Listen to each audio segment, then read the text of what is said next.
Lecture comparative autour de l'axe, l'espace comme condition de création. Dans l'Ion de Platon, le rhapsode ne se produit pas n'importe où, sa prestation doit avoir lieu dans un lieu déterminé et précis.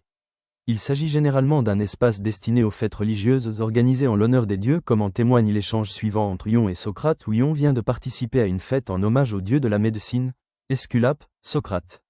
Bonjour illustre Ion, d'où nous arrives-tu maintenant? Ne serait-ce pas de chez toi, d'Éphèse? Ion, pas du tout, Socrate, mais bien d'Épidore, des jeux en l'honneur d'Esculape. Socrate, les Épidoriens organisent-ils en l'honneur de leur dieu un concours même pour les rhapsodes? Ion, oui, certes, et pour les autres arts. Fin de citation. Dans l'œuvre de Zola, on ne fait pas une œuvre n'importe où. La création artistique est donc conditionnée par l'espace. À ce propos, Claude se trouve contraint de louer un atelier spacieux afin de peindre son grand tableau, comme le rapporte le narrateur dans ces termes. Claude, qui ne pouvait peindre son grand tableau dans le petit atelier de la rue de Douai, résolut de louer autre part quelques hangars, d'espace suffisant. Fin de citation. Dans la traduction de Marie Darrieussecq de l'essai de Virginia Woolf intitulé Un lieu à soi, l'espace devient une condition de création littéraire.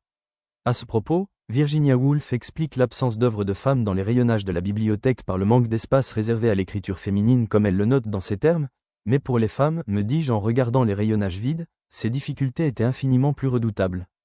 Au premier rang, hors de question d'avoir un lieu à soi, sans même parler d'une pièce calme ou d'une pièce insonorisée, à moins que les parents ne soient exceptionnellement riches ou très nobles, et ce jusqu'au début du XIXe siècle au moins.